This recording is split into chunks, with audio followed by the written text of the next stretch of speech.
రైతులందరికీ జనవరి నెల 23వ తేదీ అలసిన వాణిని ఊరి నుంచి మాటలు చదువుతున్నాను.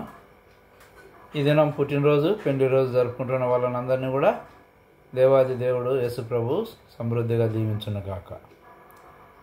ఆయన ప్రధానులను అధికారులను నిరాయుధులనుగా చేసి శిలువ చేత జయోత్సవముతో వారిని పట్టి తెచ్చి బాహాటముగా వేడుకకు కనుపరిచెను. కొలస్సీ పత్రిక 2వ అధ్యాయం 15వ వచనం. యెహోషువ 7వ అధ్యాయంలో ఇశ్రాయేలీయులు హాయి వారి ఎదుట ఓడిపోయినట్లు చదువుదుము. అది ఒక మనిషి జీవితంలోని పాపమును బట్టి సంభవించినది. మనము శరీరముగా ప్రభు యొక్క పనిలో నిమగ్నమై ఉన్నాము. ప్రభువైన యేసుక్రీస్తు యొక్క సంఘముగా మనము అపవాదికి విరోధముగా పోరాడుచున్నాము. వ్యక్తిగతముగా ఏ పతనమైనను లేక హద్దుబాటైనను విరోధముగా హానికరముగా సంఘమంతటిపై ప్రభావము చూపును. యెహోషువ మరియు పెద్దలు ఎడతెగక ప్రార్థించుచుండగా ఆకాను యొక్క పాపము బయలుపరచబడెను. దేవుడు చేయమని చెప్పిన రీతిగా చేయుట వలన ఆ పాపము సంధించబడి వెంటనే విజయమిచ్చేదనని చేసిన వాగ్దానము నెరవేరనారంభమయ్యెను. పైన చెప్పిన ప్రకారము ఆ వెలుగులో మనము కూడా మన హృదయములను పరీక్షించుకొని దేవుని ఎదుటను మరియు మనుషుల ఎదుటను సంగతులను సరిచేసుకొనుట ద్వారా దేవుని పనికి మనము ఎలాంటి ఆటంకమును కలిగించము. ఆకాను తన పాపము నిమిత్తము చాలా గొప్ప క్రయమును చెల్లించవలసి వచ్చెను.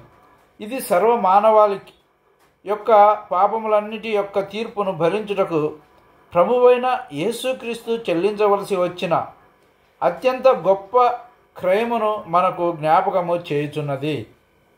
కావున మన ప్రియ రక్షకుడు ప్రభువైన యేసుక్రీస్తు ఎడల మనము ఎంత కృతజ్ఞులమై ఉండవలెను గదా. ప్రభువు హాయి రాజు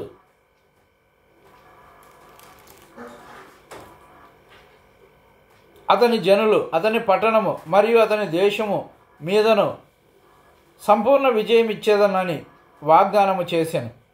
యెహోషువ గ్రంథం 8వ అధ్యాయం 1వ వచనం. వారు యెహోవా యొక్క ఆజ్ఞలలో ప్రతి ఒక్క దానికి సంపూర్ణముగా విధేయులైనప్పుడు విజయమును పొందగలరు. ప్రభువైన యేసుక్రీస్తు సాతాను మీదను మరియు వాని దుష్టశక్తుల మీదను అధికారమును పొందెను. కొలస్సీ పత్రిక 2వ అధ్యాయం 15వ వచనం.